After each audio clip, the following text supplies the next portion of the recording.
안녕하세요. 이제 지금 오늘이 4주차 될 거예요. 4주차 되면 12월 달인데 저희가 이번 달 강의는 7주차까지 진행이 될 거예요. 7주차 진행이 되고 아마 다음 주가 그 일주일만 공법하고 세법이 아마 바뀔 거예요. 다음 주 목요일 날은 세법, 다음 주 금요일 날은 공법. 꼭 그것 좀 기억 좀 해주셔야 돼요. 저 때문에 바뀐 거 아니에요? 공법 선생님이 목요일 날 도저히 수업을 진행할 수가 없어가지고 어쩔 수 없이 제가 목요일 날 하고 제가 목요일 날 여유가 있는 사람이거든요. 저는 아예 할 일이 없어서 그래서 목요일 날 수업하고 금요일 날 공법 선생님이 이제 금요일 날은 수업이 가능하시대요. 그래서 목요일하고 금요일이 바뀌니까 다음 주 일주일만 바뀌는 거예요. 계속 바뀌는 게 아니고 일주일만 바뀌니 그렇게 하시고 지금 이 라이브로 지금 참여하신 분들도 지금 많은 분들이 지금 참여해서 같이 듣고 계시거든요. 근데 이제 지금은 공개가 아니라 저희 이제 이쪽 스마트패스 스마트반에 정식으로 결제하고 수업을 들으신 분들만 이게 수업을 듣기 때문에 저희하고 똑같은 입장이에요. 이제 그 실강에서 들으시나 지금 라이브에서 들으시나 모두 다 똑같아요. 똑같으니까 열심히 한번 해보셔야 될 거예요. 이제 오늘은 어떤 부분 하냐면은요. 이제 그 양도소득세예요. 양도소득세 그러면 제일 먼저 생각나는 게 뭐냐면 양도소득세는 세금인데 이거 복잡하지 않나? 세금 계산이 뭐 복잡할 것 같은데 이렇게 나와요. 그래서 여기 지금 지금 한 온라인반에 오신 분들이 지금 막 바로 7시부터 막 들어오기가 힘들거든요. 그래서 한 지금 2, 3분 정도 제가 이제 멘트를 좀 날려주고 있는데 지금 뭐라고 이제 글을 써놓은 분이 있냐면 양도소득세 어려운 만큼 열심히 듣겠습니다. 막 이렇게 써놨어요. 그다음에 또 한 분은 또 뭐라고 썼냐면 재미있게 가르쳐 주셔서 감사합니다. 아직 강의도 안 했는데 재미있게 가르쳐 주셔서 감사합니다. 이렇게 써놨어요. 이제 오늘 양도소득세 들어보면 이제 재미있다는 말은 아마 다음 주에는 안 나올 것 같아요. 이게요. 그래서 양도소득세는 사실 재미로 하는 거 아니거든요. 요거는 조금 긴장을 하셔야 돼요. 긴장을 하고 수업을 들으셔야지 그냥 가볍게 수업을 들으셨다가 너무 어려울 수가 있어요. 너무 어려울 수 있는데 근데 어렵게는 안 할 거예요. 어려운 식으로 강의 안 하니까 그냥 들어보고 이 정도면 할 만하다. 그러면 따라오시면 돼요. 자, 그럼 이제 지금부터 이제 수업을 시작해 볼게요. 지금 온라인으로 수업을 들으시거나 하실 때 혹시라도 이 수업을 들으시다가 도저히 이해가 안 되는 게 있으면 댓글을 남겨놓으시면 제가 이제 한 50분 수업 끝나고 나서 댓글 단 것에 대해서 간단하게 설명을 해드릴 테니까 혹시 궁금한 게 있으면 글을 남겨놓으세요. 이제 오늘은 양도소득세 쪽인데 이 양도소득세는 이제 테마 30분부터 이렇게 뒤로 이제 쭉 갈 건데요. 뭐 그렇게 막 어렵고 그런 건 아니에요. 자, 양도소득세 제일 먼저 할 일은 어떤 물건을 양도하면 양도소득세 세금을 물릴 것인가. 그래서 이제 이 말이 양도소득세를 과세할 수 있는 대상이 되는 물건이 뭐냐 이거예요. 어떤 물건을 양도하면 양도세를 내는가. 어떤 거지? 그럼 간단해요. 자, 제일 먼저 뭔가요? 토지. 자, 토지를 양도하면 양도세 내는 거고 건물을 양도하면 양도세 내는 거예요. 그래서 토지를 양도하거나 또는 주택을 양도했을 때는 당연히 양도소득세를 내는 거예요. 그다음에 또 부동산에 관한 권리가 있는데 이 권리 중에 지상권이라는 게 있고 전세권이라는 게 있네요. 그럼 이제 지상권이 뭔지는 민법에서 배울 거예요. 지상권 그러면 내가 땅을 가지고 있으면 이 땅, 내 땅이 있으면 이 땅에 있는 위 또는 아래. 그래서 내 땅, 내가 가지고 있는 땅의 요 위에 공중, 요 위에 있는 거, 땅 위에 있는 걸 지상권이라고 그래요. 그럼 이 땅 위에 있는 걸 팔아먹어도 요것도 뭘 대상이란 얘기인가? 그냥 과세가 아니라 양도소득세 대상. 팔아먹으면 내 땅 위에 있는 권리를 팔아먹으면 지상권을 팔아도 양도소득세 대상. 이제 전세권. 전세를 살고 계신 분이 전세를 살고 계신 분이 자기의 권리를 팔아먹어도 이것도 양도소득세 대상이라네요. 아니 어떻게 그런 걸 팔아먹을 수 있는가요? 아니 팔아먹으면 대상이라고요. 그래요. 그냥 왜 저걸 팔아먹을 수 있죠? 이런 의문을 갖지 마시고 이런 지상권이나 전세권을 그 사람이 팔아먹었을 때는 당연히 무슨 세를 내놓으란 얘기인가? 양도소득세를 내라. 그래 알았어. 내가 이걸 팔고 돈 받으면 내가 양도소득세 낼게. 그러면 되는 거예요.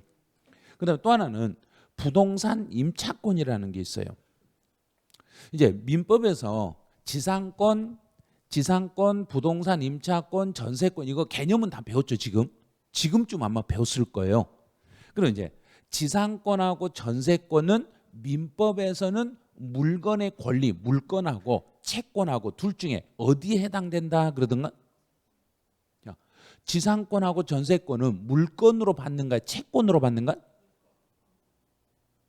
주간발은 물건이 나던데 야간발은 채권이 나던데 선생님 다른가요?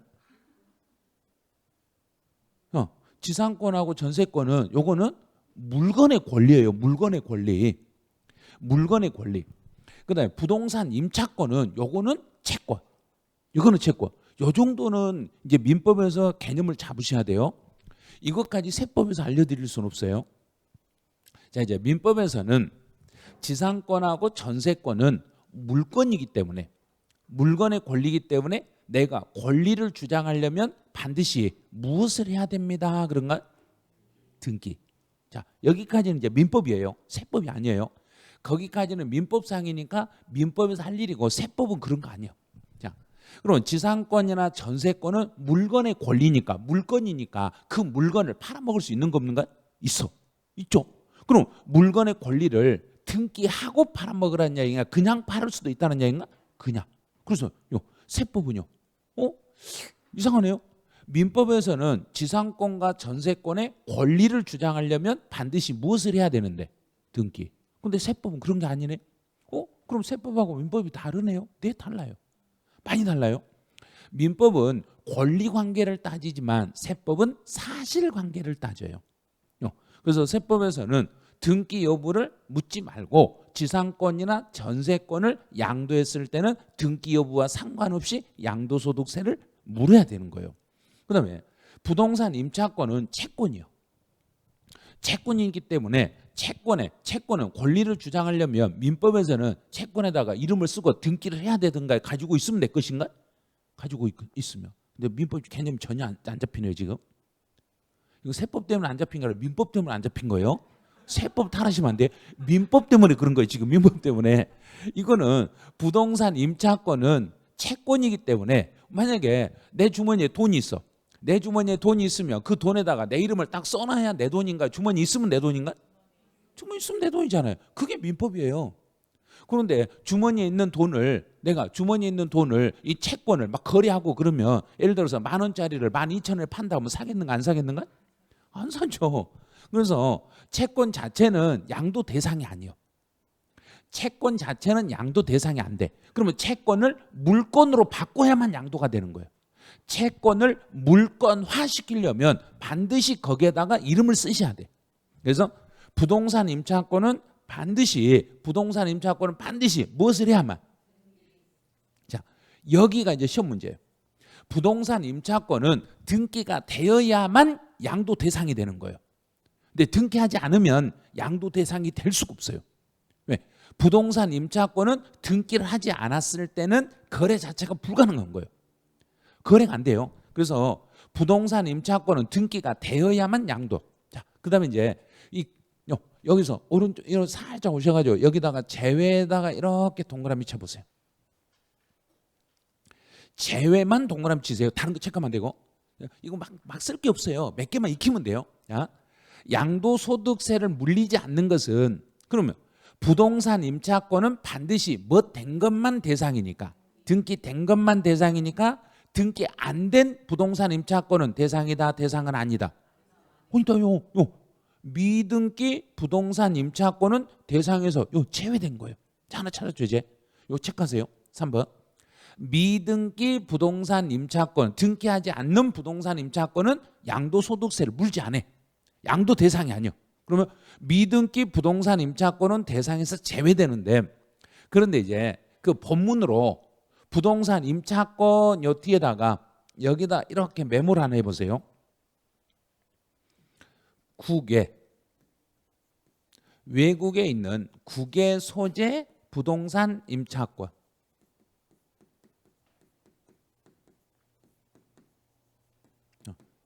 국외 소재, 외국에 있는 부동산 임차권. 그럼 이제 한번 이제 저희 이제 지구를 한번 지구상에 우리 지금 대한민국만 생각하지 말고 지금 머릿속에서 지구본을 생각하세요. 지구상. 자, 지구인데 이 지구상에서 등기라는 제도가 모든 나라에 등기란 제도가 있겠는지, 등기란 제도가 없는 나라도 많을 건지, 요거 생각을 머릿속에 딱 하세요. 이걸 딱 생각할 때 제일 먼저 떠오르는 게 아프리카 원주민들을 생각하세요. 그럼 아프리카 원주민에는 거기에는 등기란 제도가 있겠는가? 없을 수도 있겠는가? 없을 수 있죠. 또 하나, 지구상에 이제 사회주의 국가에서는 등기란 제도가 있겠는가? 없을 수도 있겠는가? 없을 수 있겠죠. 그럼 지구상에 등기란 제도가 없는 나라들이 상당히 많다는 이야기예요. 그럼 등기란 제도가 상당히 많은데, 없는 나라가 많은데 이 부동산 임차권을 외국에 있는 부동산 임차권까지 반드시 등기를 해라. 그럼 문제가 생기는 거예요. 그래서 외국에 있는 부동산 임차권은 등기를 꼭 해야만 양도 대상이라는 얘기인가? 안 해도 대상이 될 수 있다는 얘기인가? 안 해도. 그래서 외국에 있는 부동산 임차권은 등기 불문하고 과세 대상이 되겠습니다. 이 부분이 이번 35의 기출문제예요. 주로 우리나라 걸 위주로 문제를 내는데, 주로 우리나라 걸 위주로 문제 내는데 35회 시험에서는 외국에 있는 걸 문제로 탁 물어본 거예요. 그럼 외국에 있는 부동산 임차권은 등기를 꼭 해야만 대상이란 이야기인가? 안 해도 대상이란 이야기인가? 안 해도 대상이 되겠습니다. 이렇게 잡으시면 돼. 자, 그럼 이제 부동산 임차권 하나 찾았어. 부동산을 취득할 수 있는 권리. 부동산을 취득할 수 있는 권리라는 이야기는 내가 이 권리를 가지고 있으면 지금 내가 부동산을 가질 수 있다는 이야기인가? 나중에 부동산하고 바꿀 수 있다는 이야기인가? 나중으로. 자, 그럼 여기에는 어떤 게 아파트 당첨권이라는 게 있어. 그럼 당첨을 받으면, 우리 아파트 당첨을 받으면 이거 누군가에게 팔아먹을 수 있던 거 없던가? 있어요. 그럼 양도세 내야 돼요. 아파트 당첨권도 대상이 돼. 토지상환채권, 주택상환채권, 이것들은 나중에 공법에서 배우실 거예요. 토지상환채권이나 토지상환, 이 말은 내가 이 채권을 가지고 있으면 나중에 무엇으로 바꿀 수 있는 거? 토지로. 주택상환채권이라면 이 채권을 가지고 있으면 무엇으로 바꾸고? 주택으로. 그럼 내가 땅을 나중에 땅하고 나중에 주택으로 바꿀 수 있는 권리도 팔아먹을 수 있어. 이걸 팔아먹었을 때는 양도소득세 대상이 됩니다. 이런 거예요. 그 다음에 또 하나가, 이거 작년 시험에 나온 거예요. 계약금만 지급한 상태에서. 자, 계약금만 지급했으니까 이 물건은 내 물건인가? 아직은 아닌가요? 아직은 아니죠. 그러면 오늘 계약금을 주고 계약금만 준 상태에서 이걸 누군가에게 내가 다시 되팔아 먹을 수 있는 거 없는가? 있어요. 없다면 안 돼요.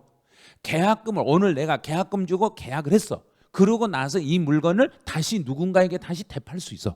그럼 계약금만 지급한 상태에서 양도한 권리, 이 권리도 이거 지금 부동산 아니지만 이 권리도 나중에 내가 그 부동산으로 바꿀 수 있는 권리니까 이것도 팔아먹으면 양도소득세를 내셔야 됩니다. 이렇게 법에 규정이 돼 있어요.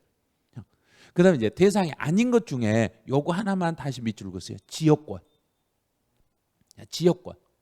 지역권 그러면 민법에서 지역권이라는 것은 내 물건이든가요? 남의 거든가요? 남의 거.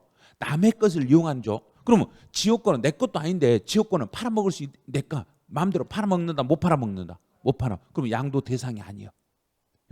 그 다음에 차량이나 기계 같은 경우는 요건 아예 대상이 안 되는 이유가 뭐냐면, 자동차는 오늘 내가 새 차를 샀어. 내가 새 차를 사가지고 내일 중고시장에 내놓으면 값어치가 올라가는가? 떨어져 버린가? 떨어져 버리죠. 그러면 양도 대상이라는 것은 물건을 샀을 때 내가 이걸 삼으로 인하여 나중에 값어치가 올라가겠지 하는 것만 대상이 돼. 그럼 오늘 내가 어느 회사 주식을 샀어. 주식을 사면서 내리면 확 떨어지겠지 그러고 사는 거, 올라가겠지 하고 사는 거야? 그런데 안 올라가죠. 내가 산 건 다 떨어지죠. 이상하게 내가 산 것만 떨어져. 안 산 것이 올라가. 야, 그거 참 미안해. 그 복권도 그래요. 내가 사면 절대 당첨이 안 돼. 그래서 친구가 복권을 사면 친구 그 번호 있는 거 싹 빼고 나머지 찍어봐. 그럼 돼. 그렇죠. 그것만 안 돼. 참 그 신기해. 그러니까 이런 내용들을 딱 봤을 때 값어치가 떨어질 것 같다. 그럼 값어치가 떨어질 것 같다. 그러면 대상이 안 돼. 올라갈 것 같다. 그럼 대상이 돼. 우리 기르숙 아파트 당첨을 받는 이유가 당첨을 받으면 올라갈 거라고 생각하는가 떨어질 거라고 생각하는가? 그럼 양도 대상이 돼. 그런 것들이에요. 그다음에 이제 부동산 임차권을 쭉 이렇게 써놨어요. 밑에 제일 밑에 당구장 표시하고 써놨어요. 그러니까 별도로 추가로 막 글을 쓰려고 하지 마시고 어딘가 다 있어. 자, 봐요. 부동산 임차권은 채권이기 때문에 양도소득세 대상이 아니에요. 그런데 등기를 하면 전세권과 같은 효력이 같아지면 이게 뭐냐면 부동산 임차권을 등기를 하면 물건의 형태로 바뀌어. 물건의 형태로 바뀌기 때문에 그때는 양도 대상이 되는 거예요. 그럼 이제 볼게요. 국내 소재 부동산 임차권은 반드시 뭘 해야만 대상이 되지만 등기. 자, 그러면 등기 여기다 동그라미 딱 치세요. 이렇게. 국내 소재 부동산 임차권은 반드시 등기를 해야 되지만 외국에 있는 부동산 임차권은 꼭 등기를 해야만 대상이다. 안 해도 대상이다. 안 해도 대상이다. 등기를 불문하고 대상이 되겠습니다. 자, 이게 35의 기출문제라 따로 이렇게 정리를 해드린 거예요. 그러면 지금까지 이제 내용 중에서 부동산 임차권 잡아냈어. 그럼 이제 다시 이제 기타 자산 들어가 보죠. 여기는 골프 회원권 여기 하나만 밑줄 그으세요. 이제 본문으로 가서 동그라미 3번의 기업권의 골프 회원권. 그럼 골프 회원권도 가격이 있다는 얘기인가 없다는 얘기인가? 있어요. 그러면 혹시 골프 회원권 가격이 비싸면 얼마나 하겠는가? 2억. 또 4억. 또 제가 비싼 거 10몇 억까지도 봤어요. 아니 잘 나가는 골프장 보니까 옛날에 안 좋을 때는 3억으로 떨어졌다가 막 갑자기 요즘 8억으로 올랐다 막 왔다 갔다 하더라고요. 금액이 막 왔다 갔다 해요. 그러면 3억일 때 얼른 사가지고 8억일 때 팔아먹으면 5억 남잖아요. 그것도 양도세 내야 돼. 그래서 골프 회원권을 거래하는 것도 양도소득세 대상이에요. 혹시 누군가가 골프 회원권을 내가 샀다 팔면 양도세 나와 물어보면 당연히 안 나와 그래야 된가? 그것도 나와 그래야 된가? 그것도 나와 그래야. 내가 다 배워서 알고 있지 그래야 돼. 그래서 골프 회원권도 양도소득세 대상이 되는 거예요. 그다음에 이제 시험 볼 때 디귿번, 니을번 요것만 잘 체크하세요. 디귿번, 니을번. 거기는 니은하고 디귿이네. 니은 디귿. 거기는 니은 디귿. 여기서 제가 특정 주식을 날려버렸네요. 보니까 디귿번에 거기에 영어권이라 있는데 니은번에 영어권이 있고 이제 디귿번에 이축할 수 있는 권리가 있어. 영어권하고 이축할 수 있는 권리. 그럼 영어권이 뭔지는 알죠? 영어권 뭔가요? 영어권을 이해 못하면 그거는 학개론 탓이에요. 학개론에서 나오니까. 영업에 따른 권리금. 권리금인데 영업을 잘하면 우리 회사를 누군가에게 팔아먹을 때 우리 회사가 영업이 잘 되면 권리금을 많이 받겠는가 못 받겠는가? 많이 받겠죠. 그게 영어권이에요. 근데 이 영어권은 단순히 그냥 권리에 대해서 추가로 더 받는 거지 실제로 이 영어권 자체를 양도 대상이라고 할 수는 없어요. 그래서 여기는 사업, 토지, 건물 및 부동산에 관한 권리와 함께. 자, 함께라는 단어에 체크하세요. 함께. 영어권이 토지, 건물과 같이 움직이면 토지와 건물과 영어권이 같이 움직이면 어떻게 생각해요? 땅하고 영어권을 한 몸이라고 생각하세요. 땅이나 건물은 양도 대상이다, 대상은 아니다. 땅, 건물, 토지, 건물, 양도 대상이죠. 그러면 양도 대상이니까 양도 대상이 되는 토지하고 건물하고 영어권이 딱 붙어서 움직이니까 영어권 자체로 판단하는 게 아니라 토지, 건물로 그냥 판단해가지고 이것도 영어권도 무엇의 대상으로 보고? 양도 대상으로 보겠습니다. 함께 가면 양도 대상이에요. 그런데 보니까 영어권을 단독으로 분리해서 그리고 영어권이 토지 건물과 붙어서 움직인다는 얘기인가 영어권만 움직인다는 얘기인가? 영어권 자체만 움직이니까 영어권 자체는 양도 대상이 아니에요. 그래서 영어권만 움직였을 때는 이것도 저것도 양도가 아니니까 여기는 기타 소득이라고 그래. 영어권만 따로 움직일 때는 기타 소득. 토지 건물과 영어권이 붙어서 움직이면 영어권이라고 읽지 말고 토지 건물의 양도로 읽으시면 돼. 그래서 토지와 건물과 부동산에 관한 권리와 영어권이 같이 움직이면 양도 대상, 영어권만 따로 움직이면 기타 소득으로 가겠습니다. 이제 이축권으로 가보죠. 이축이란 말이 이는 뭔가요? 이전. 여기서 다른 장소로 이전해서 건물을 지을 수 있는 권리. 그러면 이축권도 이 권리 자체는 어떻게 해볼 수가 없어요. 그런데 토지 건물과 이축할 수 있는 권리를 같이 붙여서 팔아버리며 여기서요. 함께 팔아버리며 이축할 수 있는 권리를 토지 건물과 붙여서 팔면은 권리로 보라는 이야기인가 토지 건물로 보라는 이야기인가? 토지 건물로 보니까 이것도 양도 대상. 그런데 이축권 가액을 별도로 평가해서 신고, 여기를 잘 찾으세요. 그러면 이축권만 따로 평가해서 신고하면 토지 건물과 붙어서 움직이는가 따로 움직이는가? 따로 움직이니까 너는 무슨 소득? 기타 소득. 따로 가면 기타 소득입니다. 다 해결되네. 붙어서 움직이면 영어권이나 이축권으로 보라는 이야기인가 토지 건물로 보라는 이야기인가? 토지 건물로 봐서 양도 대상. 따로 움직이면 그냥 너 영어권하고 이축권만 따로 움직였으니까 너는 기타 소득으로 보겠습니다. 이렇게 잡으시면 돼. 이제 신탁 수익권이라는 게 있는데 이건 참고만 하세요. 이거는 나중에 다 할 거니까 신탁의 수익권도 양도 대상이고 주식, 상장 주식이나 비상장 주식 중에서도 양도소득세 대상이 우리 증권거래세를 이미 앞에서 물려버리면 앞에서 주식을 거래할 때 증권거래세라는 세금을 물려버리면 뒤에서 양도소득세를 또 물리겠는가? 못 물리겠는가? 못 물려요. 앞에서 예를 들어서 집에서 자녀들이 말을 안 들어. 그러면 엄마가 한기퉁이 봤어. 그럼 아빠가 가서 또 때리려면 손을 딱 올리면 자녀가 뭐라고 해야 되는가? 엄마한테 이미 맞았어. 그러면 아빠가 또 때려야 되는가 안 때려야 되는가? 때리면 집 나가버리죠. 애들이. 그러니까 때리면 안 돼 절대. 그럼 어떻게 때려야 되냐면 엄마가 때린 거 미안해 하고 때려버려야 돼. 자, 그러면 증권거래세라는 것을 이미 냈더라도 양도소득세를 물릴 수 있는 근거는 있는 거 없는가? 있죠. 방금 이따기잖아요. 엄마가 앞에서 때렸더라도 증권거래세를 때렸더라도 양도소득세 이거 미안해 하고 때려버리면 돼. 세법이 이렇다는 이야기예요. 그러니까 한 번 때린 데는 또다시 때리진 않아. 근데 한 번 미안하다 하고는 때려버릴 수 있어. 그러니까 세금이 이런 거예요. 앞에서 너무 적게 물리면 뒤에서 센 것이 때리려고 하는데 앞에서 조금 맞았네? 그러면 그거는 미안하고 그러고 해놓고 때려버려요. 아주 우리 주식을 상장 주식은 지금 우리가 주식 거래하는 게 있잖아요. 우리 아침 9시부터 오후 4시면 3시 몇 분까지인가 막 거래한 게 있잖아요. 그러면 주식 시장에서 거래하는 순간 증권거래세 내든가 안 내든가? 내요. 그러면 증권거래세를 조금 내면 양도소득세를 아예 안 내는 거예요. 그런데 문제는 상장 주식에 대해서 주식을 많이 가지고 있는 사람들은 이만큼 증권거래세 내놓고 양도소득세를 이만큼 빠져나가려면 너희들은 안 돼. 그러면 조금 가진 사람이 안 된다는 얘기인가? 많이 가진 사람 안 된다는 얘기인가? 많이. 그럼 많이는 뭐가 되고? 대.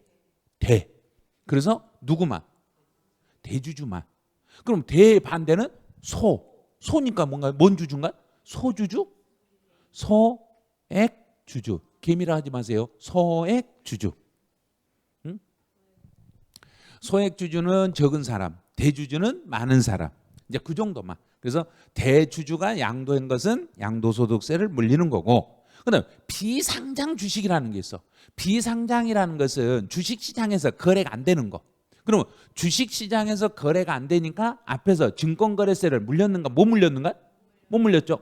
앞에서 엄마가 안 때렸으니까 아빠가 때려버릴 수 있는 거 없는가? 있어. 그래서 앞에서 안 맞았으니까.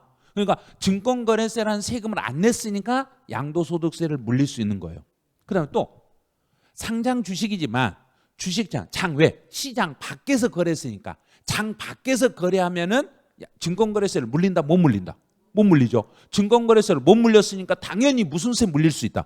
양도소득세 물릴 수 있다. 그래서 앞에서 때리면 뒤에서 못 때리고, 앞에서 때렸더라도 크게 주식을 가진 사람들은 증권거래세 낸 것은 미안해, 그거 빼줄게, 그러고 양도세를 확 물려버린 거예요.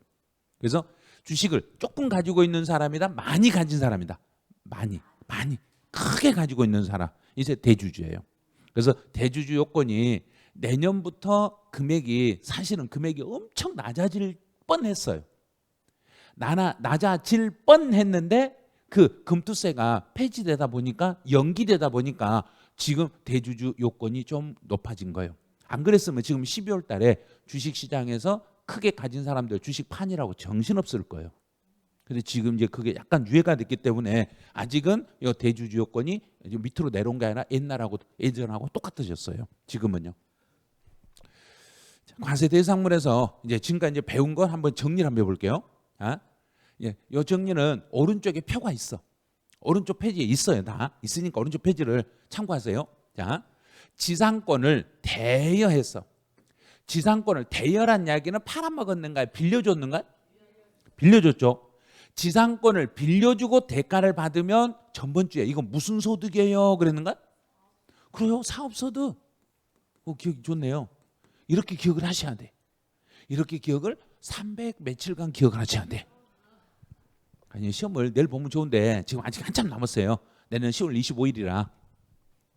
이제 대여를 하는데, 지상권을 대여하는데 공익사업과 관련이 돼 있다. 공익사업에다 동그라미 딱 치세요. 그게 공익사업에다 체크하세요. 지상권을 내가 빌려주기는 빌려주는데 공익사업과 관련하여 대여하고 받으면 그때는 무슨 소득으로 바뀐다? 기타소득. 요거는 기타소득으로 바뀌겠습니다. 자, 양도. 지상권을 양도했어. 그러면 지상권을 양도했으니까, 지상권을 팔아먹었으니까 무슨 소득? 양도소득. 자, 지상권을 팔아버리면 그때는 양도소득입니다. 자, 그럼 이제 함정. 자, 지금부터 이제 함정. 지상권을 양도하는데 공익사업과 관련하여 지상권을 양도했을 때는 무슨 소득? 써놓은 거 알아버렸네. 봐버렸네요. 공익사업과 관련하여 포함. 여기에 시험 문제 나오면 엄청 어려워요. 지금 여기서 보여서 그러지. 공익사업과 공익사업 나오면 무조건 기타소득이라고 생각을 해. 대여할 때만 기타소득이 되는 거고, 양도할 때는 공익사업과 관련된 지상권을 팔든 일반적으로 지상권을 팔든 지상권은 무조건 양도가 돼. 팔아버리면 양도. 공익사업과 관련이 있어도 양도소득이 되겠습니다. 요거를 올해 2월 달에 공인회계사 시험에서 저걸 오답으로 냈는데 학생들이 많이 속았어요. 공익사업 내놓으니까 앞에서 공익사업 기타지, 너 틀렸지 그래 버렸는데 양도가 나와버린 거예요. 양도는 공익사업과 관련 있든 없든 지상권을 팔아먹는 것은 무조건 무슨 소득이다? 양도소득이다. 자, 영업권. 영업권은 토지 건물과 함께. 자, 영업권이 함께 움직이면 무슨 소득? 양도소득. 함께 가면 양도소득. 만약에 영업권만 따로 단독으로 영업권만 따로 띄어서 움직이면 너는 그때는 기타소득으로 이렇게 가는 거예요. 자, 이제 이주권도 토지 건물과 같이 움직이면 이주권은 무슨 소득을 하고? 양도소득. 이게 양도소득이에요. 그런데 별도로 평가해서 신고하며 이주권만 따로 띄어서 평가했으니까, 요거 따로 띄어서 신고했으니까 이거는 기타소득. 자, 그럼 이제 시험 문제에서 작년 35회 기출문제가 어떻게 나왔냐면, 이주권의 가액을 별도로 평가하여 신고하지 않음 이렇게 나왔어요. 별도로 평가하여 신고했다가 아니라 신고하지 않았어요 이렇게 나왔어요. 별도로 신고하지 않았으니까 토지 건물과 어떻게 갔다는 얘기인가? 함께 갔으니까 너는 무슨 소득? 양도소득. 이게 작년 우리 시험 문제예요. 그러니까 이거를 함정으로 판 거죠. 그럼 이제 시험에 함정으로 팔 때 여기를 함정으로 팔 수도 있다는 얘기예요. 여기가 나오면 더 어려워. 그래서 별도로 평가해서 신고했으면 기타소득, 별도로 평가해서 신고 안 했으면 양도소득 이렇게 푸시면 돼요. 자, 그럼 이제 양도소득세 대상이 되는 물건은 싹 찾았어. 자, 그럼 이제 양도로 보는 경우로 이제 가보죠. 양도로 본다. 양도란 말은 뭐냐면 양도는 이제 물건을 넘겨주고 자, 이전하고 이전 양도에서 그 이전이라는 걸 찾으세요. 두 번째 줄 중간에 보면 이전이라고 있어. 이전하고 자, 양도는 민법하고 또 개념이 달라요. 민법에서는 양도한다. 민법에서 양도한다 그러면 물건을 상대방에게 넘긴다. 이게 양도예요. 민법에서는 그냥 넘기는 게 양도인데 세법은 넘겨주고 대가를 받는 것까지 합쳐야 양도가 되는 거예요. 그래서 여기서는 유상 이렇게 되는 거예요. 세법에서 양도라는 것은 주는 거란 야인가 주고 받는 거란 야인가? 주고 받는 게 양도라는 거예요. 자, 그런데 주고 받을 때 여기서 한 가지 이제 지킬 게 있어. 주고 받을 때 등기 등록과 관계없이 그러면 등기 등록과 관계없다는 이야기는 내가 이 물건을 등기를 꼭 하고 넘기란 이야기인가? 안 해도 양도 대상이 될 수 있다는 이야기인가? 안 해도 될 수 있는 거예요. 그런데 딱 하나 어떤 물건은 반드시 등기를 해야만 대상이 된다 그랬는가? 부동산 임차권 그것만 예외란 이야기예요. 그럼 시험 문제 나올 때 부동산 임차권을 위주로 많이 물어봐요. 그래서 작년에도 그걸 위주로 시험에 냈던 거예요. 이제 매매 교환부터 가보죠. 자, 지금부터는 이제 그 간단하게 얘기해. 양도냐 아니냐 이거 생각할 때 어떻게 생각하냐면 넘겨주고 대가 받았냐? 넘겨주고 대가 안 받았냐? 물건이 넘어가고 뭔가 받았는가 안 받았는가만 생각하면 돼. 자, 이제 매매가 뭔지 생각해 보세요. 매매 관계라는 것은 뭘 말하는 거야? 주고 받고. 내가 이 물건 내가 너한테 팔 테니까 너 나한테 돈 주고 사. 그거 매매. 자, 그러면 내가 돈 주고 팔았어. 돈 받고 팔아먹었어. 그러면 물건 넘겨주고 대가는 받았다? 안 받았다? 받았다. 받았으니까 뭘로 본다? 양도. 그래서 매매는 대가 거래관계 있으니까 양도. 자, 이제 교환이라는 거 생각. 교환. 내 물건을 주고 상대방 물건을 가져왔으니까 물건 주고 물건을 가져왔으니까 물건 내 건 넘겨주고 대가 받았다 안 받았다? 받았다. 받았으니까 교환도 양도. 자, 현물 출자. 용어를 생각하세요. 현재 가지고 있는 물건을 회사에게 자본으로 제출했습니다. 지금 내가 가지고 있는 양도소득세 대상이 되는 물건을 회사에다 넘겨주고 회사로부터 뭔가 받았죠. 그럼 그 회사에 뭘 받았겠는가? 주식. 그럼 물건을 넘겨주고 대가를 받았으니까 현물 출자도 당연히 뭘로 본다? 양도. 이것도 양도. 자, 대물변제라는 것은 내가 줄 돈이 있어. 내가 상대방에 줄 돈이 있는데 그 돈을 대신해서 물건으로 대신 변제 갚는 거예요. 그럼 내가 돈을 줄 게 있는데 돈을 못 주니까 돈 대신에 내가 가지고 있는 양도소득세 물건을 줘버린 거예요. 그럼 상대방한테 물건을 넘겨주고 내가 위자료를 뭔가 돈을 줄 게 있는데 그 돈을 이제 안 줘도 돼. 내가 물건을 줘버렸으니까 그 돈을 주지 않아도 돼. 그럼 물건하고 돈하고 퉁쳤어. 물건하고 돈하고 퉁쳤으니까 나는 물건을 넘겨주고 대가를 받은 걸로 본다? 안 받은 걸로 본다? 받은 걸로 본다. 그래서 대물변제도 양도. 자, 요 타이틀만 보면 돼요. 매매나 교환이나 현물 출자나 대물변제는 당연히 뭘로 본다? 양도로 본다. 자, 그럼 이제 밑에 예시, 대물변제 예시가 있어요. 이렇게 딱 시험에 나오면 요 지문이 나와. 요 지문이 예시 지문이 나오는데 다 필요 없어요. 딱 한 글자만 알면 돼. 자, 다른 거 다 몰라도 되니까요. 딱 하나 이것만 보세요. 위자료. 두 번째 줄에 위자료만 밑줄을 딱 그으세요. 두 번째 줄 위자료 나온 거 찾아보세요. 위자료 첫 번째 끝에 있고 두 번째 위자료 아무 거 하나만 찾으세요. 자, 위자료 하나만 찾으세요. 그럼 위자료를 내가 돈으로 줘야 돼. 위자료를 돈으로 줘야 되는데 그런데 그럼 주간 우리 주간에 했던 분들하고 야간에 지금 하신 분들 스마트폰에 있는 분은 얼마나 차이가 난가 볼게요. 자, 위자료 하면 생각나는 게 뭔 위자료인가? 똑같네. 이혼. 이혼밖에 생각 안 하시네. 이혼 위자료. 그러면 이혼 이자료를 자 그러면 1억을 준다면 이혼하면서 이자료 1억을 준다면 나는 지금 당장 이혼하겠다 안 하겠다? 아 당연히 안 한다네요. 똑같네 안 한다는 거. 그럼 이제 금액을 올려볼게요. 자 금액을 한번 올려볼게요. 무의식적인 대답하세요. 자 그러면 이자료로 100억을 준다면 이혼한다 안 한다? 아 똑같네 무조건 한다.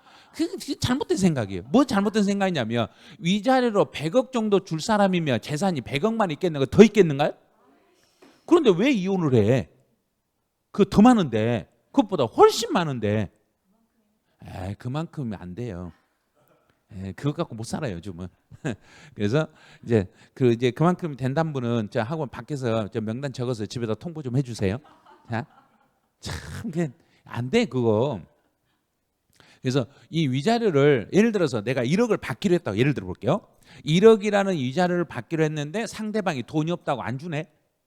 돈을 안 주네. 그러면 내가 1억짜리 그 사람 물건을 토지나 건물이나 주택을 내가 뺏어왔어. 그러면 상대방이 나에게 1억을 대신해서 1억짜리 물건을 나에게 주면 나는 그 사람에게 너 1억 또 내놔 그런가? 이제 안 줘도 돼 그런가? 안 줘도 돼. 그럼 물건하고 1억을 퉁 쳤으니까 상대방은 나에게 그 물건을 돈 받고 판 걸로 본다? 그냥 준 걸로 본다? 돈 걸로 판 거. 돈 받고 팔았다. 그러면 위자료라는 이렇게 멘트가 딱 나오면 무조건 위자료가 나오면 요 물건은 상대방이 자기 물건을 나한테 돈 받고 팔아먹었다 이렇게 보면 돼요. 위자료라는 멘트만 나오면은 매매로 보니까 매매 관계는 당연히 뭘로 봐야 되고 양도 이렇게 되는 거예요. 그래서 대물변제에서 위자료라는 멘트만 딱 보이는 순간 무조건 매매고 너는 양도다. 다른 질문 생각 없이 그렇게 빡 풀어버리면 돼요. 그래서 위자료는 이자료, 매매관계, 양도입니다. 이렇게 푸시면 돼요. 자, 지금부터 지금 설명했던 내용을 다시 그림 관계로 보여드릴 테니까 보기만 하세요. 이제부터는 책이 없어요. 자, 그림 관계는 눈으로만 보세요. 내 땅을 10억짜리 땅을 상대방에게 넘기고, 그럼 여기서 이제 양도자는 요거 팔아먹는 사람인가요? 산 사람인가요? 파는 사람. 양수자는 사는 사람. 요걸 과거에 시험이라고 낸 거예요. 얼마나 시험 문제 이상하게 나왔냐면 양도자가 취득세를 내야 됩니다. 취득세는 양도자가 내는가 양수자가 내는가? 양수자. 이거 시험이라고 된 거예요. 그 공인중개사님이 양도자하고 양수자도 모른다는 이야기예요. 근데 그거 틀리신 분들 있어요. 진짜 틀리신 분 있다니까요. 그래서 양도자는 이걸 물건을 팔아먹는 사람, 요 양수자는 물건을 산 사람. 자, 이제 토지 10억짜리를 양수자에게 넘기고 양수자가 10억을 주네. 그러면 양도자 입장에서는 나는 10억짜리 땅을 넘기고 대가를 받았으니까 여기서 양도라고 하는 사람은 누가 양도란 얘기인가? 양도자. 양도자가 이 사람은 양도한 걸로 보겠습니다. 자, 두 번째 이제 교환. 교환이라는 것은 양도자가 10억짜리 땅을 넘겨주고 10억짜리 건물을 바꿨어. 땅하고 건물하고 서로 맞바꿨어. 그러면 이 사람은 양도다 양도 아니다? 양도다. 자, 이 사람 입장에서 건물 10억짜리를 넘겨주고 10억짜리 땅을 받았으니까 이 사람도 양도. 그러면 교환이라는 건 한 사람만 양도다? 양쪽 다 쌍방이 양도다? 쌍방이 양도다. 그다음 이제 현물 출자. 현물 출자는 내가 10억짜리 건물을 회사에게 넘겨주고 회사로부터 10억에 상당하는 주식을 받았네. 10억짜리 상당하는 물건을 넘겨주고 10억에 상당하는 주식을 받았으니까 당연히 양도. 이 사람은 양도다 양도가 아니다? 양도다. 물건 넘겨주고 대가 받았으니까 양도다. 이제 대물변제예요.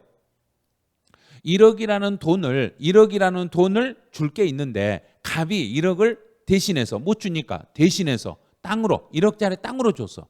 그러면 1억짜리 땅을 넘겨주고 양수자로부터 1억을 받은 걸로 본다? 안 받은 걸로 본다? 받은 걸. 그러면 이 자료는 반드시 뭘로 해석해라?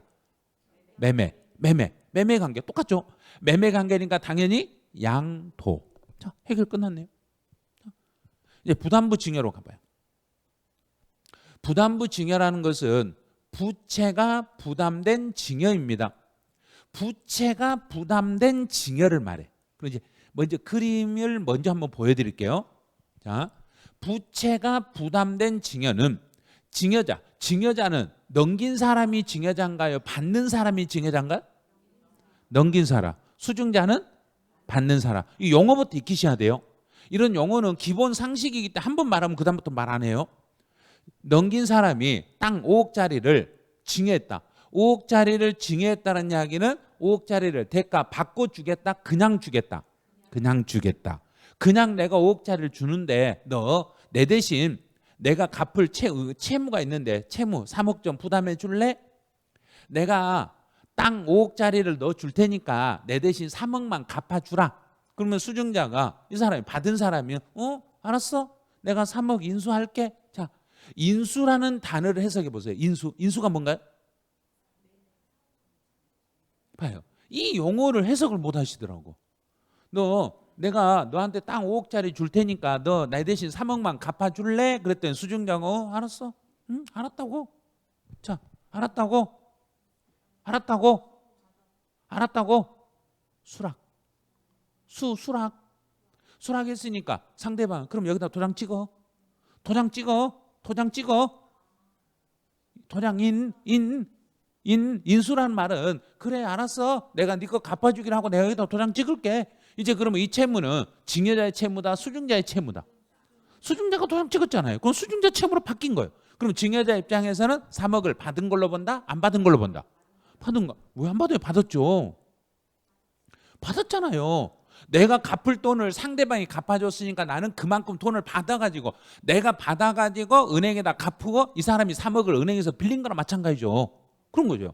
받았으니까 그만큼은 뭘로 보고? 양도. 자, 여기서 양도는 증여자가 양도다, 수증자가 양도다.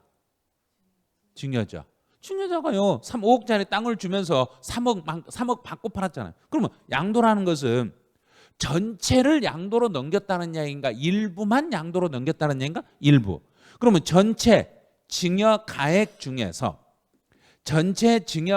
중에서 상대방이 채무를 인수한 액수만큼은 이만큼은 양도가 되는 거예요. 그러면 전체 증여 가액이 총 얼마인데? 5억인데. 자, 5억인데 그 중에서 얼마를 상대방에게 떠넘겼으니까? 3억. 자, 3억을 떠넘겼으니까 전체 5분의 3이니까 몇 프로? 계산기 누르세요.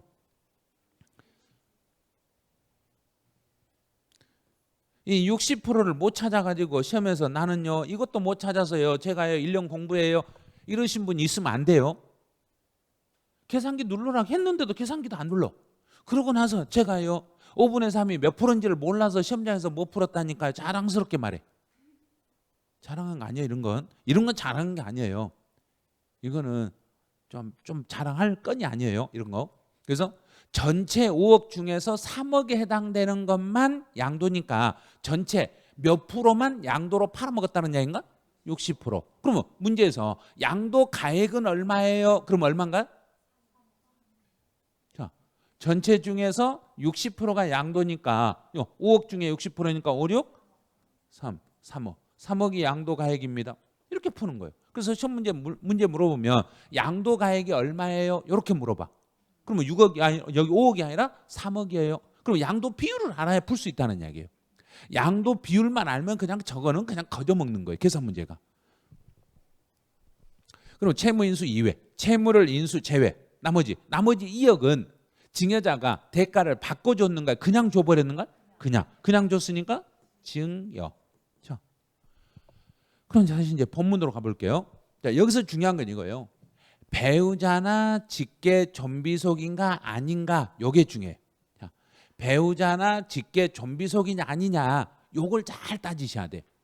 부담부 증여에서는 이제 모든 세법에서 거래할 때 배우자나 직계 존비속 간의 거래냐, 그럼 부부 간의 거래냐, 부모와 자녀 간의 거래냐. 그럼 부모와 자녀 간의 거래하고 부부 간의 거래는 정부가 특별히 검토하겠는가 안 하겠는가? 자, 거래 관계가 있으면 부부 간에 거래하면 실제로 거래했겠는가요? 거래도 안 했으면서 했다고 뻥치겠는가요? 뻥치겠죠. 부부 간에 거래하는가요? 해요? 이 집을 한다네. 그럼 내가 가지고 있는 땅 5억짜리를 내 배우자가 오늘 5억 주고 팔았어. 부부 간에 거래하는가요? 하신다네. 끝까지 하신다네. 예, 하는 사람이 있어. 진짜 있어요. 거의 대부분은 안 하지만 하는 사람이 있어. 그래서 부부간의 거래는 원칙은 거래 관계가 없다고 보는 거예요. 거래 관계가 없다고 봐서 정부가 부부간의 거래는 너희들이 돈을 주고 거래했다고 해도 뻥치지 말아라 그래. 증여로 의심을 해. 그러고 나서 객관적으로 증명이 되면 그때 양도로 봐. 그래서 부부간에는 반드시 대가가 입증이 돼야 돼요. 그럼 내가 돈을 줬다는 사실을 입증하라는 이야기인가? 정부가 확인하겠다는 이야기인가? 정부가 확인하겠다는 이야기. 정부가 확인해가지고 확인되면 양도, 확인 안 되면 증여로 물려. 그러면 양도소득세와 증여세 중에 세금이 어디가 더 세다는 이야기인가? 증여세가 세기 때문에 그런 거예요. 그런데 그걸 피해가려고, 증여세를 피해가려고 양도인 것처럼 꾸몄다가 된통 혼나는 수가 있어요. 부부간의 거래나 부모와 자녀 간의 거래는 정부가 의심을 한다는 걸 꼭 기억을 하셔야 돼요. 그럼 부모와 자녀가 아니라 부부도 아니고 부모 자녀도 아니면 의심한다 안 한다? 안 한다. 의심을 안 해. 의심을 안 하니까 배우자나 직계 존비속만 아니면 상대방 채무 내가 인수했어요. 알았어 그냥 가. 알았다고. 채무를 인수했으면 인수한 만큼은 뭘로 보고? 양도로 보고. 인수한 것 제외한 것은 증여. 그러니까 배우자나 직계 존비속만 문제가 되는 거고 배우자나 직계 존비속이 아니었을 때는 문제가 안 돼. 자, 그러면 이제 예를 들어서 형제 간에 거래를 했을 때는 문제가 된다 안 된다? 자, 형제는 직계 존비속에 들어간다 안 들어간다? 그걸 몰라요. 직계 존비속이 누군지를 몰라서 문제를 못 풀어. 존속은 위로, 비속은 아래로. 내 부모는 존속, 내 자녀는 비속, 형제 자매는 양옆. 형제 자매는 양옆이니까 형제 자매 간에 거래했을 때는 정부가 의심한다 안 한다? 안 한다. 안 하는 거예요. 그 시험 볼 때 형제 자매 간의 거래입니다. 그럼 의심할 것도 없어. 채무 인수해서 오케이 알았어. 그런데 부부 간의 거래예요. 잠깐만 확인해 볼게요. 부모와 자녀 간에도 그것도 잠깐만 확인해 볼게요. 이렇게 가는 거예요. 그럼 만약에 제가 매형의 부동산을 돈 주고 샀다. 그러면 그거 그대로 인정한다 안 한다? 한다. 형제 직계 존비속 아니니까. 직계 존비속이 아니었을 때는 정부가 의심한다 의심 안 한다? 의심 안 한다. 직계 존비속이면 의심한다. 부부간에도 의심한다. 끝. 자, 됐어 이제. 이제 3번 공매 경매로 가보죠. 이제 한 페이지 넘기시면 돼요. 152페이지로 가보시면 공매, 경매, 수용, 물납 이런 게 있어. 자, 그러면 이제 공매가 뭐고 경매가 뭔지는 중개사법 시간에 다 배우죠. 다 배울 거예요. 나중에 배울 거예요. 지금 안 배웠어도. 자, 공매, 경매. 그러면 경매가 뭔지 이제 경매는 어떻게 하는 걸 경매라는 거야? 뭐 법원에서 그렇게 말하시면 안 돼요. 경매라는 것은 경쟁을 붙여서 매각하는 것을 경매. 서로 경쟁을 붙여서 오늘 경매 시장에 가보시면 자 지금 이 물건을 어디서부터 시작하겠습니다. 자, 이 물건을 지금 1,000원부터 시작하겠습니다. 자, 자 금액 부르세요. 그러면 나 1,200원, 2,000원, 5,000원, 10,000원, 100만 원. 더 이상 없습니까? 100만 원에 낙찰됐습니다. 이게 경매. 경쟁을 붙여서 거래하는 거. 자, 그다음 공매라는 것은 공공기관, 국가기관에서 공적으로 매매하는 거. 국가기관에서 이게 공매. 그럼 이제 예를 봐요. 정부가 그 사람이 세금을 안 내 가지고 세무서에서 그 사람 토지를 압류해 가지고 팔아버리면 경매가 되는가 공매가 되는가? 공매. 그럼 경매랑 공매랑 똑같아요 사실은. 만약에 정부가 토지를 그 사람의 토지를 누군가에게 팔고 대가를 받았어. 넘기고 대가를 받았으니까 당연히 뭘로 보고? 양도로 보는 거예요. 그래서 공매나 경매도 양도. 자, 수용 없네. 수용이라는 것은 내 물건을 국가에게 넘기고 국가한테 넘기고 나는 국가한테서 뭘 받고 보상. 그럼 주고 받았으니까 당연히 양도. 수용도 양도. 자, 물납이라는 것은 내가 세금을 내야 되는데 세금을 돈이 없으니까 내가 가진 부동산으로 대신 내버렸어. 그럼 부동산을 주면 내가 정부에게 부동산을 넘겨주면 정부는 너 세금 또 내나 그런가? 이제 안 내도 돼 그런가? 안 내도 돼. 그거 대물변제네. 그럼 대물변제는 뭐하고 똑같다? 매매하고 똑같죠. 그러니까 물납도 양도 대상입니다. 간단한 거예요. 그런데 밑에 주의사항에 있는 거 그것만 조심하세요. 주의사항. 공매 본인 소유 재산을 내가 내 물건을 내가 내 물건을 공매로 경매로 재취득했어. 그러면 이제 중개사법을 배우다 보면 공매나 경매를 할 때 직접적인 당사자는 공매나 경매에 참여할 수 있던 거 없던가? 없어요. 안 돼요. 근데 된다네. 내가 내 물건을 재취득할 수 있다네. 이거 중개사법 배울 때는 안 된다겠는데 세법 왜 된다한가요? 세법 참 이상하시네요. 그런데 중개사법 시간에 예외적으로 본인이 직접 당사자가 아니었을 때 참여할 수 있는 게 있어요. 어떤 경우가 있냐면 예를 들어서 제가 내 집을 하나 가지고 있는데 친구가 은행에서 대출을 받는데 친구 대신에 내 집을 담보로 잡힐 때가 있어. 그러면 내가 대출을 받았는가? 친구가 대출을 받았는가? 친구가 대출을 받고 내 부동산을 친구 대신 담보로 잡혔으니까 이거는 내가 직접적인 대출의 당사자다 아니다. 아니다. 나는 물건만 담보로 잡힌 거고 나는 실제로 대출을 받은 사람이 아니요. 직접 당사자가 아니니까 이 물건이 경매로 넘어가면 나는 참여할 수 있다 없다? 있다. 그건 무슨 보증?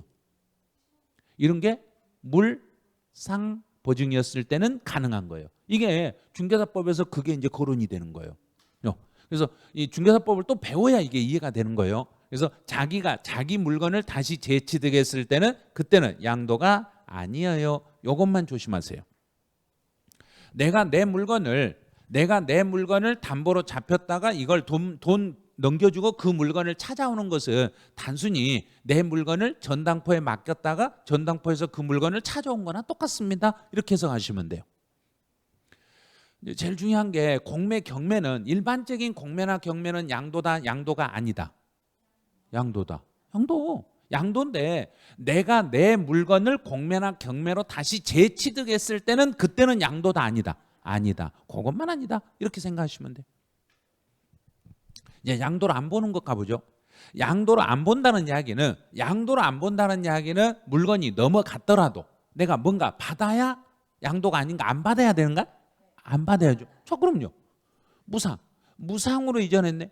무상으로 이전했으니까 양도가 아니에요. 양도가 아니니까 이거는 증여예요. 증여. 양도 아닌 증여란 이야기예요. 무상으로 이전했으니까 공짜로 줘버렸으니까 이거는 양도가 아니라 증여로 보는 거예요. 자, 두 번째 양도담보. 양도담보는 지금 민법 시간 아직 여기까지 안 들어갔죠. 안 들어간 걸로 보고 설명할게요. 양도담보라는 것은 내가 누군가에게 돈을 좀 빌려. 자, 내가 누군가에게 돈을 빌리면 그 사람은 나를 믿는가요? 내 재산을 믿는가요? 우리 은행에 가서 신용 대출을 해준다는데 가서 얼굴 내밀으면 지금 왜 그러세요? 그래요. 얼굴이 아니라 당신 신용이라는 게 당신 재산 담보로 잡히란 소리예요. 그러면 양도담보란 이야기는 약속한 날짜에 이 돈을 제대로 갚지 못하면 너 나한테 맡겨놓은 이 물건 소유권 넘어가 버린다. 이런 조건으로 담보를 잡히는 걸 양도담보라고 그래. 그래서 양도담보라는 것은 잡혀놓고 약속한 날짜에 내가 약속을 못 지켰을 때 그 물건의 소유권을 그 사람에게 넘겨준다는 계약을 하는 것을 양도담보 계약이라고 그래. 그래서 양도담보 계약은 민법에서 시험 문제가 출제되는 거예요. 근데 이제 세법에서는 이게 양도로 보냐 안 보냐만 따지는 거예요. 양도담보는 원칙은 지금 담보로 넘긴 시점에서는 소유권이 넘어가는가? 아직은 안 넘어가는가? 아직은 아니죠. 그래서 아직은 양도담보 계약을 할 때는 양도담보 계약까지만 밑줄 그어보세요. 양도담보 계약까지만 밑줄을 그어보세요. 자, 여기까지는 양도담보 계약을 체결했을 때는 여기까지는 양도 아님 하고 이렇게 쓰세요. 위에다가 양도 아니에요. 양도담보 계약을 체결했을 때는 지금 이 물건의 소유권을 상대방한테 지금 주겠다는 이야기인가? 아직은 아닌가요? 아직은 아니죠. 아직은 소유권이 넘어가는 게 아닌데 이제 문제는 이거예요. 자산을 변제 충당했다. 그럼 변제 충당했다는 이야기는 내가 약속을 제대로 지켰다는 이야기인가? 안 지켰다는 이야기인가? 안 지켰다는. 내가 약속한 날짜에 약속을 안 지키니까 그 담보를 들고 있었던 사람이 그 담보물의 소유권을 자기 앞으로 넘겨버린 거예요. 그래서 변제 충당이 되면 그때 가서 뭘로 보고? 양도로 봅니다. 이 문장을 다 볼 필요가 없어요. 딱 두 개만 보면 돼요. 양도 담보 아무 말 없이 양도 담보예요. 그러면 양도다, 양도는 아니다. 양도 아니다. 아무 말 없으면 양도 아니에요. 그런데 이 양도 담보로 잡힌 것을 변제 충당했으면 그때는 뭘로 본다? 양도. 양도. 자, 그럼 끝. 이제 환지 처분으로 가보죠. 환지. 이제 환이라는 거 뭔 말인가? 잘 모르면 환승 생각하세요. 환승. 바꿔 갈아탄다. 자, 그럼 봐요. 자, 왼쪽에 있는 땅하고 오른쪽에 있는 땅하고 무슨 차이가 있는가 봐보세요. 아, 예뻐졌는가요? 반드시 펴졌다고 해야지. 예뻐졌다고 하면 안 돼. 반드시 쫙 펴졌어요. 쫙쫙 펴졌죠. 그럼 땅도 이것도요. 좀씩 구불구불한 게 쫙쫙 펴졌죠. 반듯반듯하게 해줬죠. 이렇게 반듯반듯하게 하는 것을 이걸 구획정리 사업이라고 그래. 자, 그럼 환지로 인하여 다시 땅을 바꿔주는 거. 땅을 바꿔주는데 환지 처분으로 인하여 지목이나 지번이 변경이 됐어요. 자, 여기서 번지 하나, 3번지 하나 예를 들어볼게요. 자, 그림 봐보세요. 왼쪽에 3번지 있어요. 이렇게. 오른쪽에 3번지야. 자, 그러면 내가 옛날에 가지고 있는 땅의 번지하고 지금 땅의 번지가 똑같는가요? 지금 번지가 약간 바뀌었는가요? 위로 올라갔죠, 여기는.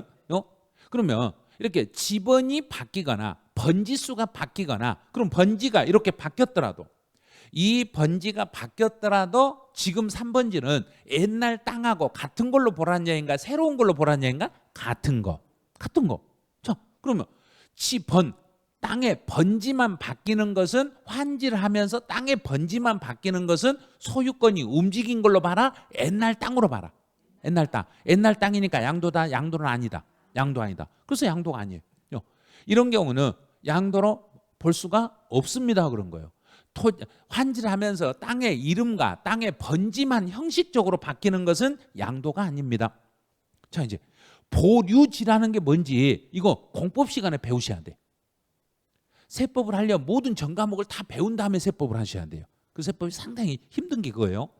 이제 보류지로 충당했다는 말은 뭐냐면 예전에 이렇게 땅이 있는데 이걸 쫙 펴주다 보면 그러니까 땅을 쫙 펴가지고 나눠주다 보면은 땅 주인들에게 땅을 다 나눠주고 여유가 남은 땅이 있어.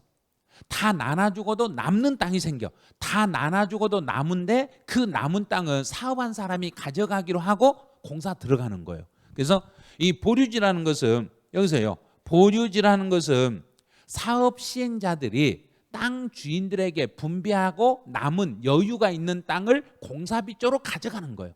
남은 땅, 여유가 있는 땅을 보류지라고 그래.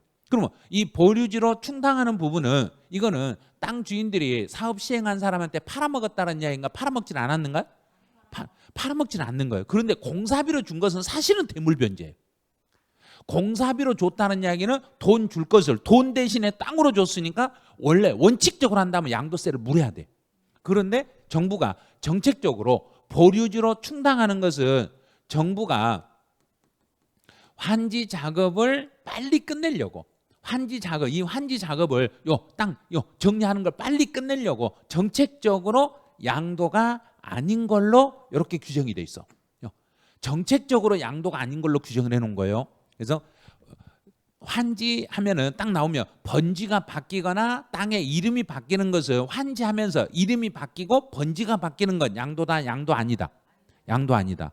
또 환지를 하면서 사업 시행자에게 넘긴 보류지 지금 분배하고 남은 여유 땅을 사업 시행자가 가져갔더라도 이것도 양도다, 양도는 아니다. 양도가 아니다. 여기까지 잡았어요, 이제. 그래서 이제 공유물의 분할로 가볼게요. 공유물. 자, 공유. 한 토지를 갑과 을이 50%씩 가지고 있어. 가지고 있다가 50% 나눴네. 그럼 50% 나눴으니까 지분이 바뀌었는가요? 지분은 그대로인가요? 그대로. 자, 지분 그대로 분할하는 것을 이걸 단순 분할이라고 그래. 단순 분할이라는 이야기는 지분이 움직이면서 나눴다는 이야기인가? 똑같이 나눴다는 이야기인가? 똑같이. 단순 분할은 똑같이 나눴으니까 내 지분이 줄어들거나 거래 관계가 있었다는 이야기인가? 내 것만 나눴다는 이야기인가? 내 것만 나눴으니까 양도로 본다, 안 본다? 안 본다. 양도가 아닙니다. 자기 것만 자기가 단순히 쪼개는 것은 양도가 아니에요. 자, 그럼 또 하나.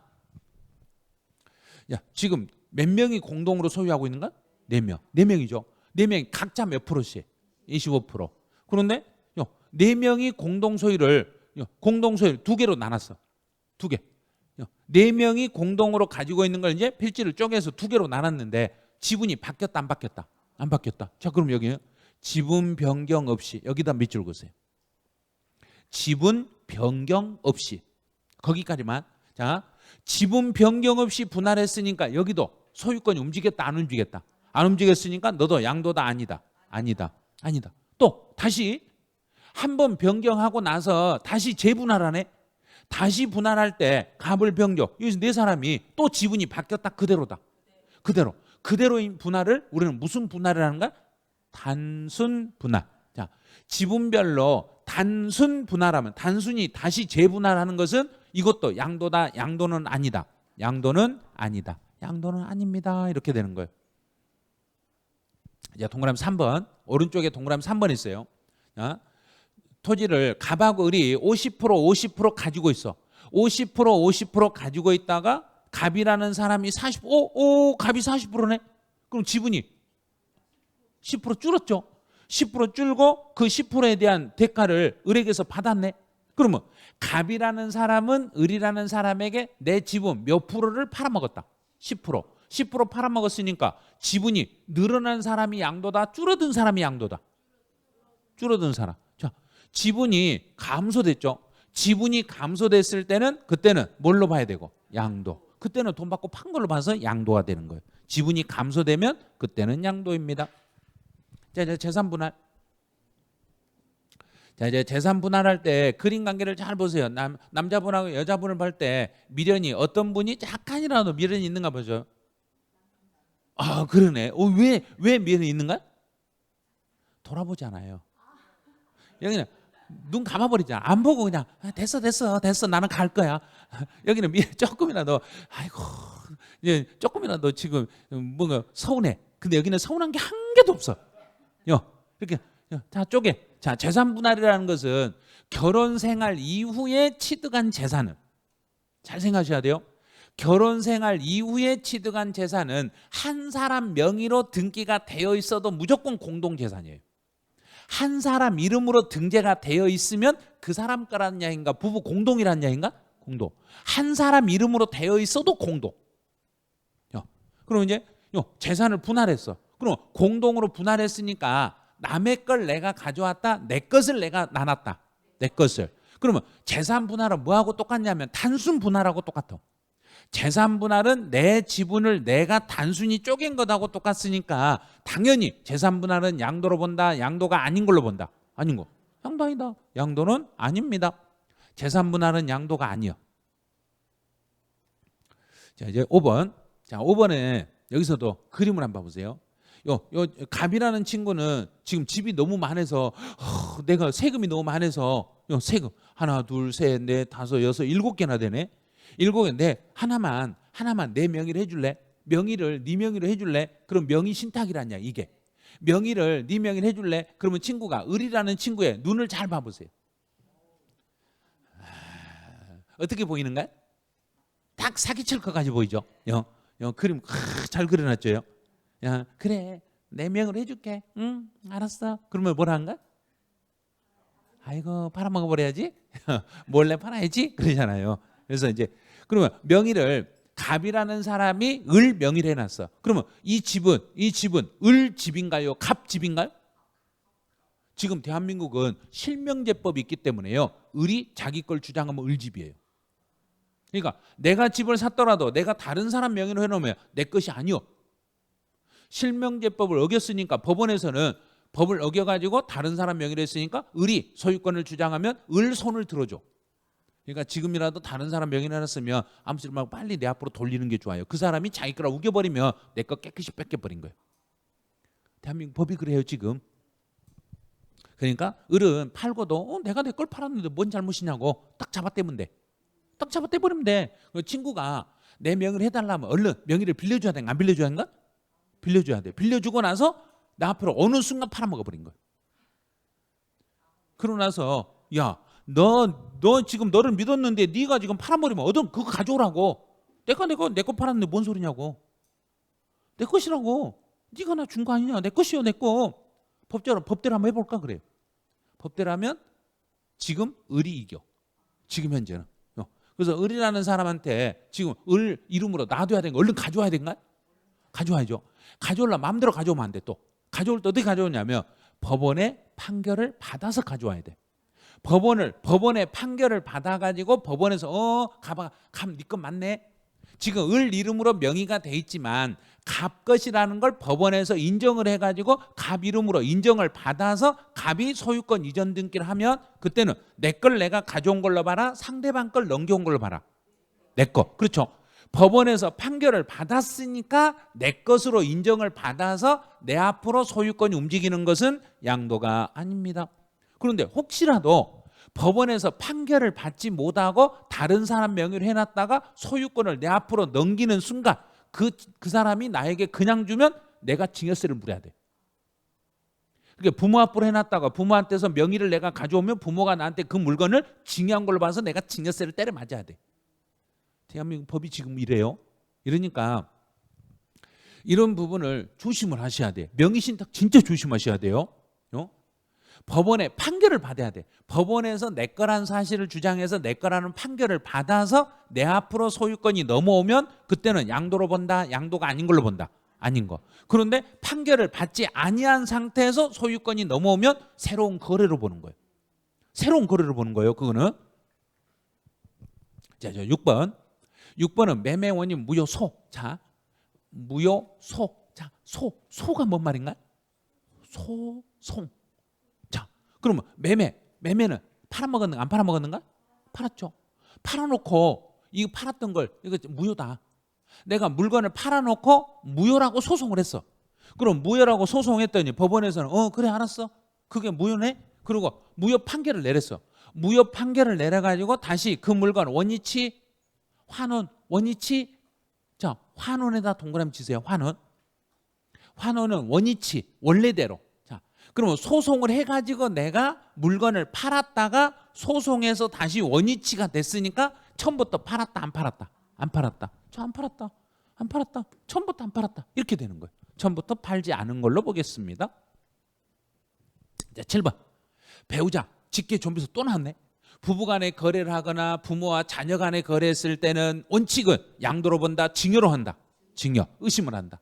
원칙은 징여로 보고 대가가 입증이 되면 그때 가서 뭘로 본다? 양도. 입증되면. 그럼 부모와 자녀 간의 부부 간의 거래는 거래 관계를 정부가 입증을 해줘야 돼. 입증이 되면 양도, 입증이 안 되면 징여. 이렇게. 자, 그다음에 그 양가로 8번은 지금 공부 안 하셔도 돼요. 지금 X는 하지 마세요. 놔두세요. 자, 이제 지금까지 배운 내용을 한번 정리 한번 해볼게요. 지금 1시간 10분 동안 배웠어. 여기까지. 근데 얼마만큼 짧은 시간에 끝나버린가 보세요. 매매나 교환이나 현물 출자는 양도다 아니다? 양도다. 대물 변제 양도. 부담부 징에서 채무를 인수하면 양도. 채무 인수 이외는 양도 아니다. 공매, 경매, 수용, 물납은 양도. 단 공매나 경매를 내가 자기가 다시 취득하면 양도 아니다. 무상 이전 양도 아니다. 양도 담보 일반적인 경우는 양도 아니다. 채무 변제는 양도. 환지를 하면서 지목이나 지번이 변경되는 것은 양도 아니다. 보류주로 충당하는 것도 양도 아니다. 단순 분할은 양도 아니다. 재산 분할도 아니다. 지분이 감소되고 대가 관계가 있으면 양도. 매매 원인 무효소, 소송에 의해서 원위치가 됐으니까 양도 아니다. 법원에서 판결을 받아서 다른 사람 명의로 해놓은 것을 다시 내 앞으로 돌렸으니까 양도 아니다. 끝. 1분 걸렸네. 그 긴 시간 했던 게 1분 걸렸네. 1분 만에 끝나버렸네. 그래서 공부는 이렇게 하는 거예요. 짧게 하는 거예요. 이거 하나만 알면 돼. 그럼 이제 이거까지 했으니까 좀 더 이제 제가 이거 보여드릴 거예요. 다시 쉬는 시간에. 자, 이제 지금부터 이제 문제를 풀어볼 때 요 문제가 요게 지금 이제 시험 문제. 요런 게 시험 문제. 양도소득세, 양도소득의 범위에 대한 설명으로 옳은 것만 골라봐라. 단 우리나라 것을 대상으로 해요. 국내 거. 그럼 토지 건물. 토지와 건물은 양도 대상, 양도소득에 해당된다, 해당되지 않는다? 해당된다. 그럼 기억은 들어가네. 부동산 임차권은 우리나라 거니까 등기되지 않아야 된다, 등기돼야 된다? 등기되지 않는 것은 포함하면 안 된다. 자, 니은 틀렸죠? 양도 포함한다. 그렇게 여기서 옳은 걸 찾아라 그랬으니까 니은 들어간 거 탈락. 자, 지상권. 지상권을 양도했을 때는 지상권을 팔아먹으면 양도소득에 포함되지 않는다, 포함된다? 포함된다. 그러면 디귿 들어간 것도 틀렸네. 자, 그럼 디귿. 그다음 영어권. 영어권은 단독. 영어권은 단독으로 움직였으니까 너는 양도다, 양도 아니다? 양도 아니다. 자, 그러면 니을 들어간 거 틀렸네. 니을. 이 주권을 별도로 적법하게 평가하여 적법하게 평가하여 신고하는 경우. 신고했네. 적법하게 평가해서 신고했으니까 이거는 토지 건물과 같이 움직였다, 따로 움직였다? 따로 평가해서, 따로 평가해서 별도로 평가해서 신고했으니까 이거는 양도로 봐라, 기타로 봐라? 기타 소득으로 봅니다. 양도소득에 포함한다 그랬으니까 틀렸네. 자, 미음도 틀렸네. 미음 틀렸네. 그럼 답은 1번 하나. 요게 34에 35에 기출문제를 두 개를 혼용해 놓은 거예요. 요게 시험이 이 정도. 그럼 이거 이렇게 나오면 조금 어렵네요 그래요. 조금 더 연습을 해야 되겠죠. 그러면 영어권하고 이주권을 잘 알아야 돼. 영어권하고 이주권만 잘 알면 저거는 풀 수 있어요. 이제 두 번째 문제 가보죠. 이제 환지 처분으로 지목이나 지번이 변경이 됐다. 지목이 변경이 됐으면 너는 양도다, 양도는 아니다? 양도 아니다.